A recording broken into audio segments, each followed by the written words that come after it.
In honor of World Alzheimer's Month, which is September, I will be devoting 2 podcast episodes each week to Alzheimer's awareness. World Alzheimer's Month is an international campaign which comes every September to raise awareness and challenge the stigma that surrounds dementia. The more public awareness about dementia and caregiving, the less stigma there will be. And here's the harm of stigma. Stigma prevents people from getting the medical treatment that they need, or even an evaluation and diagnosis. It prevents people from receiving an early diagnosis. It prevents people from living their best quality of life, from making plans for their future, from benefiting from available treatments, from developing a support system, participating in clinical trials, preparing a legacy for their family, and so much more. So thank you for being here and doing your part to raise awareness and reduce stigma related to dementia and Alzheimer's disease. I'm Dr. Regina Koepp.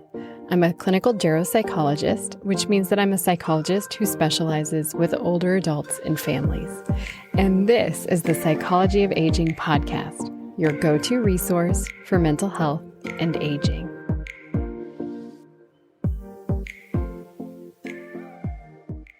As we embark on this Alzheimer's and dementia awareness series, I have to give you a heads up. Some of these episodes and interviews were conducted very early in my podcasting career, and you're going to see how far I've come in my podcasting abilities, namely the tone of my voice and how chipper I am talking about some pretty serious things.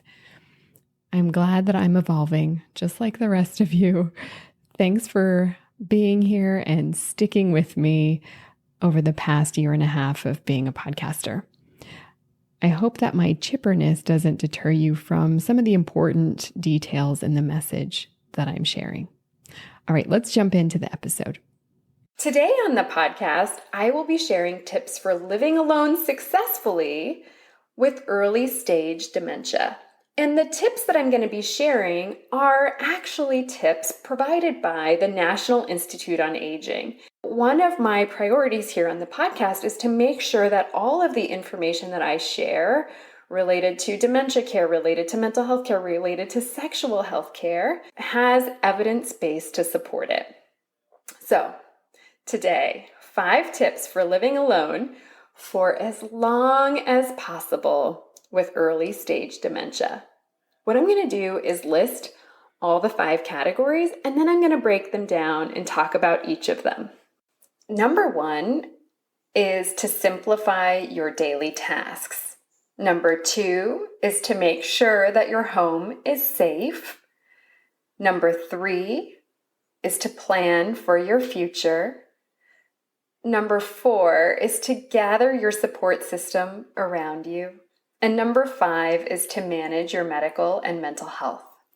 Let me start by saying a few weeks ago, I had an episode on the benefits of early diagnosis of dementia. And this is where it's really important. The earlier a person is diagnosed with dementia in their disease process, in the dementia process, and dementia is an illness, it's a disease. The most common type of dementia is Alzheimer's disease. The earlier a person is diagnosed in the dementia process or in the disease process, especially for Alzheimer's disease, the more likely they are to put these 5 tips in place, and the more likely they are to live in their home for as long as possible. Just because a person has dementia doesn't mean that all of a sudden they lose independent living, they lose their ability to drive, lose their ability to manage their money, lose their ability to vote. And we'll be having an episode on voting in dementia, hopefully, fingers crossed. And so I want to just point that out, that just because a person has a diagnosis of dementia or mild cognitive impairment doesn't mean that they cannot live independently. And so the 5 tips that I'm going to be talking about today will help you if you have a new diagnosis of dementia and you're in your early stages, will help you to live independently for as long as possible. If you're caring for a loved one and you're a long distance caregiver and maybe you have an older loved one who lives in another state and they're living independently, these tips will also help you to help your older loved one live independently for as long as possible. To help you understand dementia and memory loss, I've created a memory loss guide. In the memory loss guide, it's free, so I'll link to it in my show notes, and please download it. It will really help you. In the memory loss guide, it explains what memory loss is, like what some of the warning signs are. It talks about the benefits of early diagnosis and kind of walks you through what you need to do if you're concerned that an older loved one might have memory loss. So download that guide. I'll link to it in the show notes. And like I said, it's free. So check it out. Now, let's get into the 5 tips for helping folks with early stage dementia live alone and live independently for as long as possible. The first tip is to simplify daily tasks. And this is really to make everyday tasks easy so you don't have to use a lot of your brain power to think of the simple things in your house to do. The first thing to do is to be very clear about what your days look like. So to have a very clear schedule, and it's recommended actually for folks with dementia that there is a consistent routine so that it can really, really help to organize your days. So make a list of what you'll be doing for the whole week. So if you have doctor's appointments, if you're receiving Meals on Wheels, if somebody's coming to visit, if you have a church group, if you have a senior Zoom call, write down your appointments and your to-do lists each day and try to keep a consistent schedule. So kind of eat at the same time every day, breakfast, then have whatever your activities are, then eat lunch at similar times every day. The more you can keep your days consistent, the better for your brain. And also the more you can use like a calendar or a to-do list, that's also going to be very helpful. What I see in my practice sometimes when people have mild cognitive impairment or early stages of dementia is sometimes folks forget their medical or mental health appointments. And when they start forgetting them too often, we think, uh-oh, something's going on and the person's not able to manage their appointments, and it gets a little concerning for providers. So the more you can organize your days, the better. It'll keep you independent for longer. The other area that's really important to manage well is in paying your bills. So if you need to pay rent or mortgage or your water bill or your trash bill, you get the idea. Setting up automatic payments is a great way of not having to think about it too much. It can get complicated if you're not that familiar with computers. And so maybe having a family member or a friend help you who you trust, of course, help you set that up could be very helpful. If there is a family member who you trust or a friend who you trust, even doing like a checks and balances with your family member or friend around having them help to review your financial statements to see if there are any issues could be very helpful. Sometimes with a dementia disorder, you might not have clear awareness when there are issues, and that's just the nature of the illness. It doesn't mean that's your fault. And so it could really help to have a person that you trust kind of reviewing your finances with you, maybe on a monthly or quarterly basis, so that they can identify any red flags and see if anything's suspicious, that you paid too much for something or too little for something. So that could be very helpful. The other big one when it comes to simplifying your daily tasks is that a lot of older adults are taking many medications. I mean, I don't know about you, but even taking one medication, sometimes I'll think, did I already take this medication today? Did I already take my probiotic? I mean, and it's just one medication. And so if you have mild cognitive impairment or a dementia disorder, you'll want to really set up your medications so that they're easy to remember to take, and so that you know that they're dosed accurately. So one way to do that is like using a pill box or a pill box with reminders. There are like medication dispensers. So check in with your medical provider who's prescribing This, like I said, can get cumbersome because if you're prescribed a lot of medications, that means you might also have a lot of medical providers. And so just something to be mindful of. It might be a lot to manage. And so like paying bills, you might want to have a trusted family member or a friend helping you to navigate and coordinate all of that. Another way to stay living independently as long as possible and with simplifying your tasks is to make sure that you have adequate nutrition and meals. So there are lots of meal delivery programs like Meals on Wheels, which I'll include a link for in the show notes. And they deliver free or low-cost meals to your home. There are also meal programs that are for-profit, and you could pay for, to have somebody prepare and deliver meals. The important thing here is to make sure that you are getting adequate meals and nutrition. One of the things that does get concerning when you're living alone is like dehydration and not having enough nutrients or nutritional intake. So being very mindful of your meals. This is where your schedule that we already talked about could be so helpful because if you are maintaining like a consistent routine every day and you know that you eat breakfast at a certain time and lunch and dinner at a certain time, then you might be thinking also more likely to think about what will you be eating during those times and then prepare for that. Okay, and finally, there's transportation.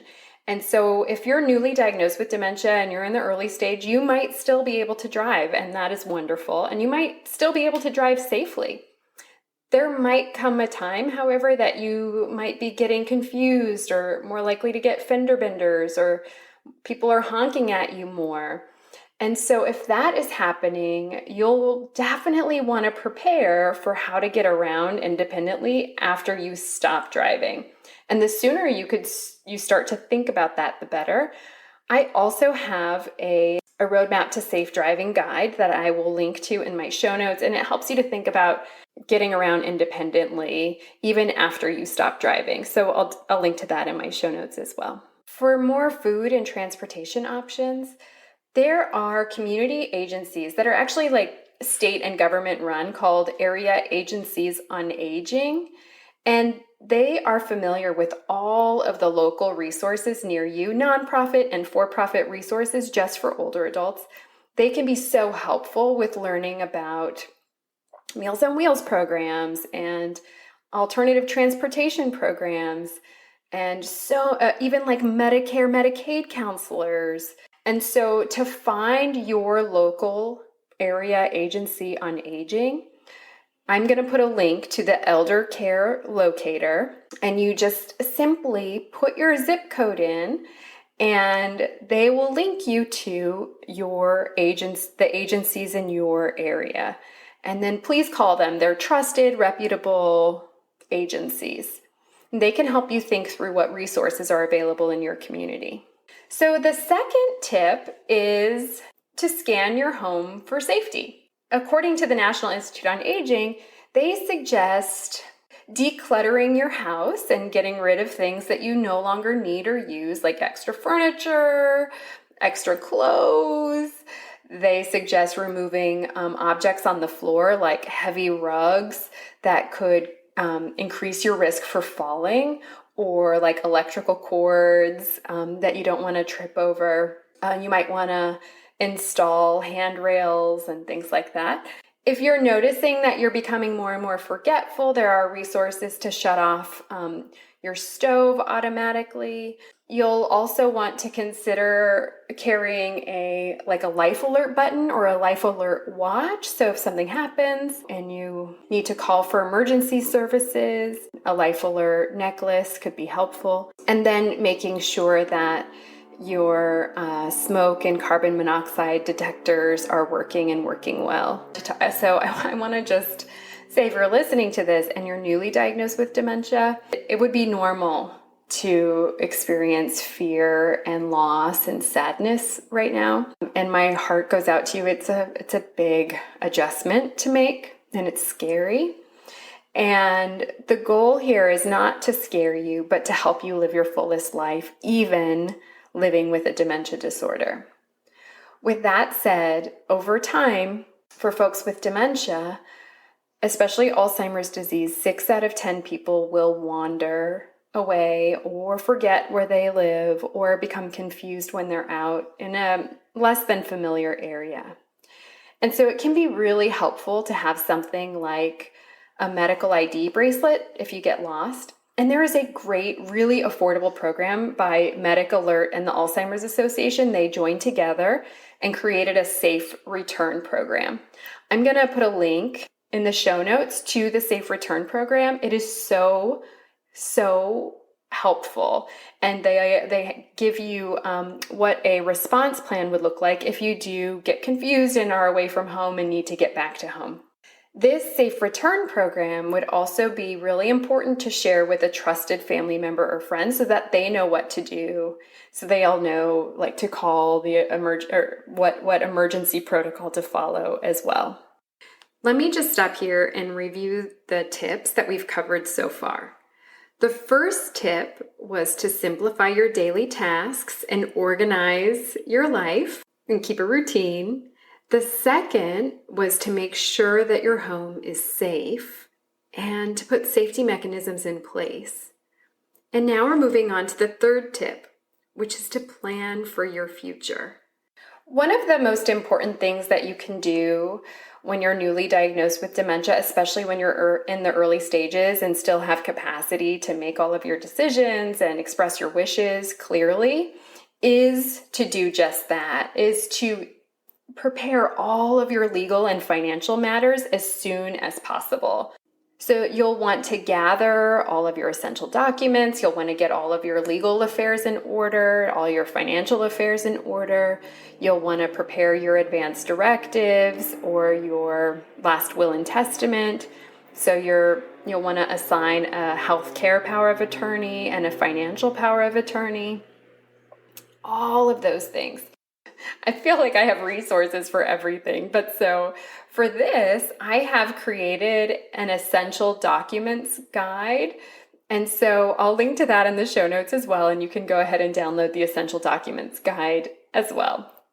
You'll also want to be thinking about, as your care needs change over time, what your options for in-home care might look like if you need a home health assistant to come in and help you, and what Medicare plan you're on and what they cover. If you're a veteran, what resources are available to you through the Veterans Health Administration. You'll want to learn about long-term care and paying for care. And so one of the ways that you can do that is with that elder care locator and your local area agency on aging. They often have Medicare, Medicaid counselors to help you think through that. And then they also know what's available in your community. So that's a really good place to start. And then have a plan for what happens when you are no longer safe to live alone. So the earlier you can think about other options for living, the better. Number 4 is to gather your support system around you.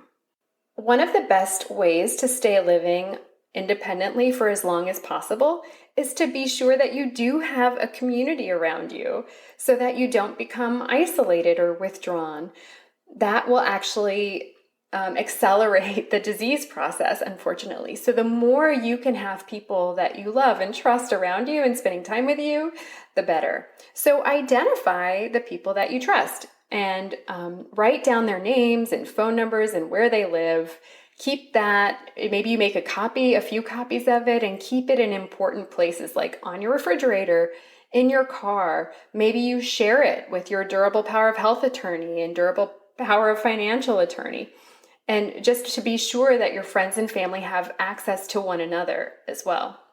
You can also, in terms of gathering your support around you, have a trusted doctor or neurologist who you work with regularly who can keep track of your own advancement with dementia, and ask those care providers to sort of write down a care plan for you. You might also consider sharing your diagnosis with neighbors that you trust. Neighbors are often the first people to notice if you are not yourself or having a bad day or if you look lost. Also, you could give them the sheet of your contacts or the people that are closest to you that we just talked about. If you are newly diagnosed with dementia, there are great resources available with the Alzheimer's Association. So the Alzheimer's Association provides support and resources to adults with dementia and to their families, but you don't have to only have Alzheimer's disease. They provide support for all dementia disorders. Alzheimer's disease, like I said earlier, is the most common type of dementia, but it's not the only type of dementia. And if you have like a Lewy body dementia or a vascular dementia, you can still contact the Alzheimer's Association for support and resources.